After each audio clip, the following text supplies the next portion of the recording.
Morning YouTube. This is a video on my 2007 Chevy Avalanche that I did a Hydroboost conversion on.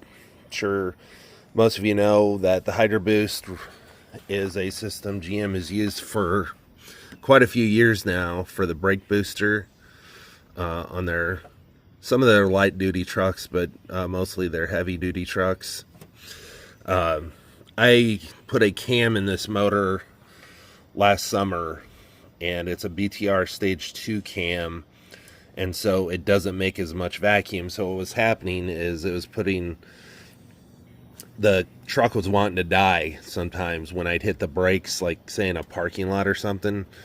So I did some testing, and it ended up being that it was just the booster was trying to pull too much vacuum, I guess, because I did some testing, clamped the vacuum hose off the brake booster. I didn't have power brakes, of course, but the truck would just come back down to idle just fine. It wouldn't want to come below idle and then try to come back up, and then sometimes it wouldn't come back up at all. It would just die.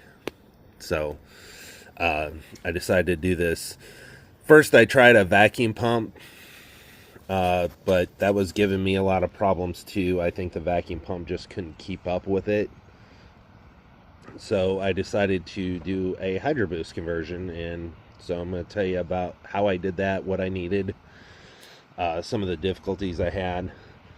So as you can see, I've already put the Hydroboost in. It basically will bolt right in. However, there's a bolt down at the very bottom. It's kind of hard to see. The Hydroboost, you can't really see it, but the stud down it's kind of right underneath there, kind of where my finger is behind that hose. That stud is in a different location than the mounting studs are for the Hydroboost, and you can probably see it a little easier when we go inside the cab. But you will have to drill that hole out. Now, there's not a hole there now when you take the original off, but there is a dimple where that hole needs to go. So it's pretty easy to just drill it out, and it's already been lined up basically from the factory. Another thing you'll have to do is the hole where the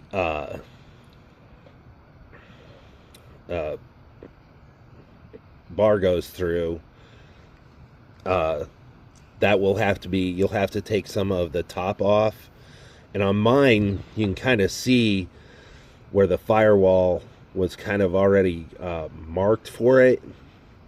But basically, we just took a Dremel and kind of cut that out, or ground that out to make clearance for the Hydroboost system.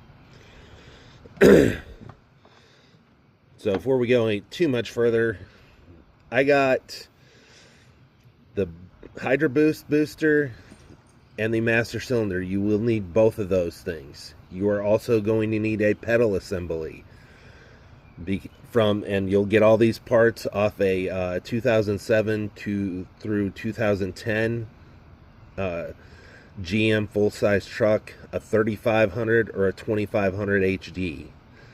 So a 3/4 ton or a 1 ton truck, the Hydroboost system, and they all had Hydroboost on the 2500 and 3500s.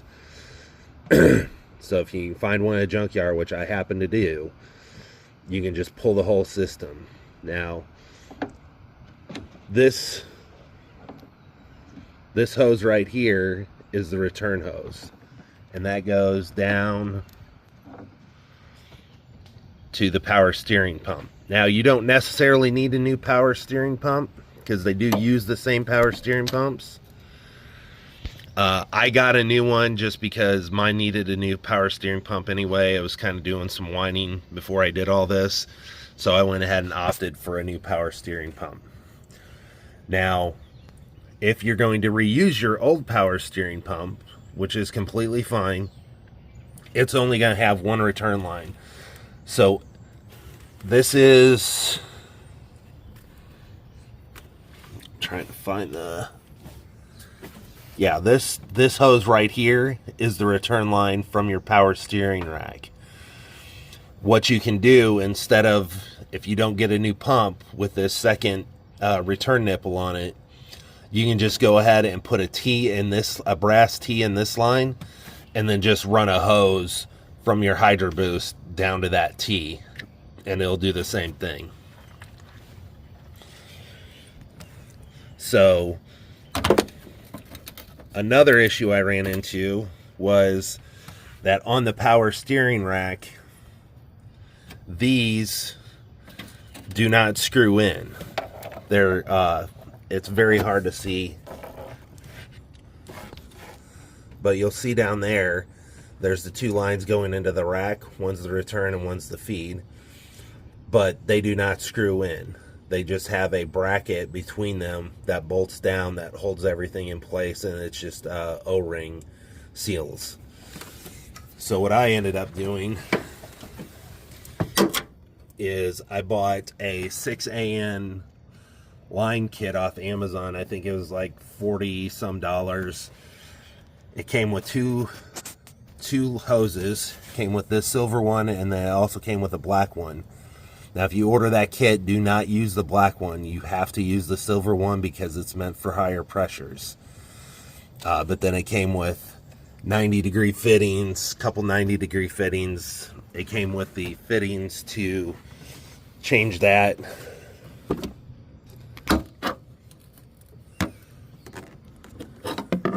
You can kind of see it'll take it from that GM Hydroboost fitting to a 6AN fitting. There's an adapter in there. That silver part right there is the adapter. So, and it comes with all of that. The only other fitting you'll need to buy is, I can move some wires and hoses. So that silver line, this line right here, is the line that came from my power steering pump down to my rack. So I had to buy a female, I can't remember what size it was. I think it was 14 by 1 and 14 by 1.5. I'll see if I can find that. I'll put it in the description. But that changes it from that fitting to a 6AN fitting. And then I just had to extend that all the way up to the Hydroboost pump. And then another thing you'll have to grab off the donor truck would be this pressure line. And this pressure line will go right into the Hydroboost, of course, and then it'll go right into your power steering pump, just like it was on the 3/4 or 1 ton truck that you got it off of. And then once all that's done, again, you do need to change the master cylinder because your old master cylinder won't work. But like I said, if you get it at a junkyard, I got mine at Pick and Pull a couple weeks ago during their Labor Day sale. They have 40% off all parts. So I got I got the Hydroboost, the master cylinder, and the brake pedal, and I got the return line because it was there, and then the pressure line. I paid less than $100 for all of that. Then the only other thing you have to worry about is there are 2 sensors on the vacuum boost pump, or on the vacuum boost. There's a pressure sensor, excuse me, and then there's another sensor that I could never find any information on what exactly it did, but I did some testing on it with it out of the vehicle. It's only a 2-wire sensor, but it goes actually into the vacuum brake booster. I just ended up putting a 2.2 ohm resistor in it, and then, in fact, I could probably, if I could find it, yeah, it's this right here. This sensor here screws into your, well, it clips into your vacuum brake booster. and there was just 2 wires. So I got it all wrapped up now, but there is a 2.2 ohm resistor in there, and I do not have any brake lights in regards to that one. Now the other one, the vacuum pressure sensor, it works really, really differently, because it's, and I don't know if maybe it has something to do with that other sensor, and it tells it, you know, if the brake pedal is being pushed or not, as far as where the position is of the brake pedal in relation to the vacuum booster. But apparently the computer wants to see variable signals from that vacuum boost, that vacuum pressure sensor. So I found a guy online that did a harness that would plug in, well, doesn't necessarily plug in, but that will trick the system into thinking everything's fine with your brake system. Because if you don't do this, you'll continuously get a service brake soon light, and it doesn't affect the braking. My brakes still worked fine. I drove it for like a week until I figured out, you know, while I was trying to research how to bypass that vacuum pressure sensor. But basically it's a relay system, which I have mounted right here on the firewall. That's my fuse box, so I got it mounted right there. I used a nutsert, just drilled a hole in the firewall, put a nutsert in there, and then a bolt.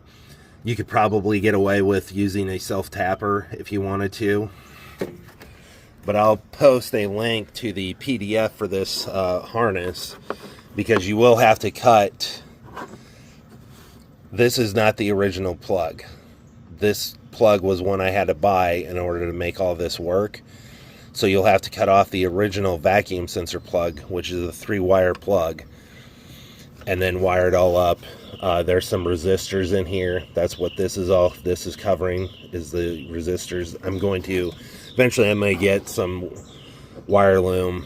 I'll probably run up to the store maybe this week sometime and get some wire loom to just kind of brighten it up, to clean it up a little bit. But as you can see, it tucks it out of the way. There is one wire you need to run into the cab, and that thing's going to be really hard to see, but you see that yellow wire? I ended up just drilling a small hole into the dash, or in the firewall, and then there is a grommet I put in there, and then I just ran the wire through the grommet. So it's a pretty clean install. Like I said, most of this stuff's very hard to see and hidden anyways. So that's pretty much under the hood. Like I said, you know, of course, that when you change the master cylinder, you'll have to bleed the brakes, which everybody knows what a pain in the, you know what that is. But we'll go under the dash, and I'll show you, hopefully, what all we had to do under here. It wasn't too bad.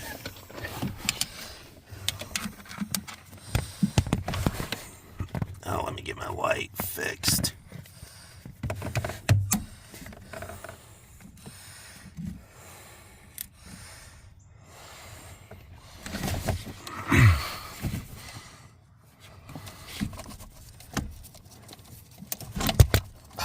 Damn it. Hang on. That's plastic.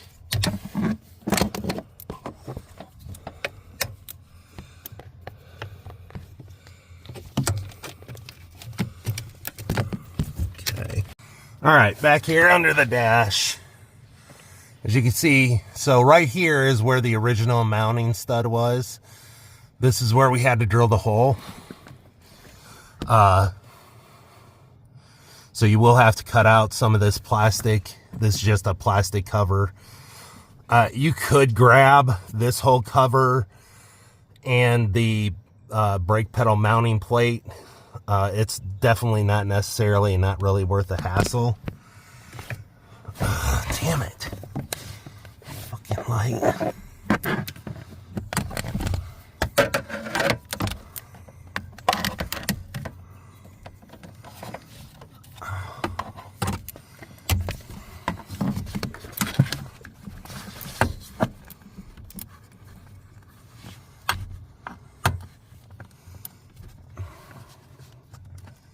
we go, that's a little better. But the reason why you need the brake pedal is, I'm going to see if I can't get a picture of this, is the mounting pin right here on the 2500 and 3500s is actually up higher for the Hydroboost versus it's like down a little bit lower on the vacuum boost trucks. So grab the brake pedal. There is, I don't know if I can get a picture of this, but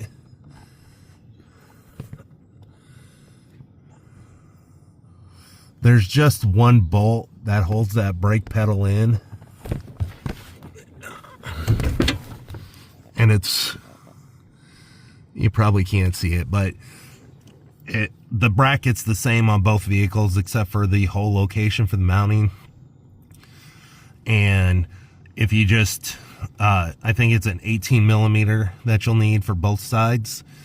You just take that bolt off. It will be tough because they got Loctite on it. Take that bolt out, that pedal will slide right down. Again, you'll have to, of course, take the rod off of the brake pedal and stuff. But the current sensor, the brake stop light switch will work on both pedals, so you don't need to get a new one of those or anything. And then really the only other thing we had to do in here is the wire, that yellow wire that came down from the cab. That's this wire right here. I just had to splice it into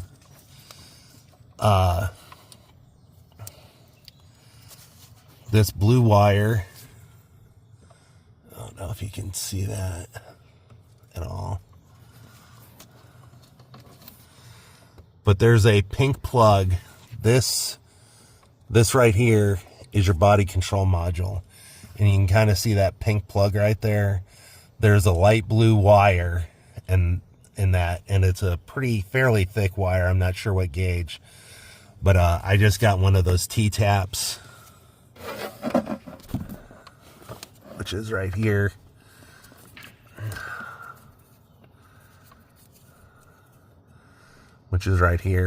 And just clamp that on that line, and then put a spade connector on the end of the yellow wire, and then that runs out to that harness. And there is no brake lights or brake servicing messages on my truck.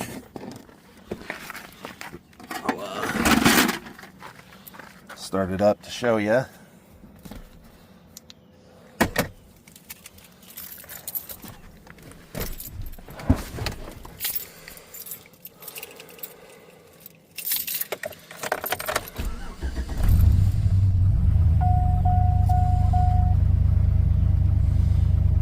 But I mean, the hood's open, that's why that's there. But no brake lights, no service brake seeing lights information, and so that's pretty much it. So I hope this information was helpful for anybody that wants to do this. I would recommend this if you put a heavier cam in your GM truck and your 1500, it doesn't have Hydroboost already. I would definitely recommend going to the Hydroboost system. The brake pedal feels a lot better. It's a lot stiffer. You got more clamping power on your brakes because the Hydroboost is really just a superior system. So, but other than that, that is all for today. I hope you guys enjoyed the video, and we will catch you on the next one. Thank you.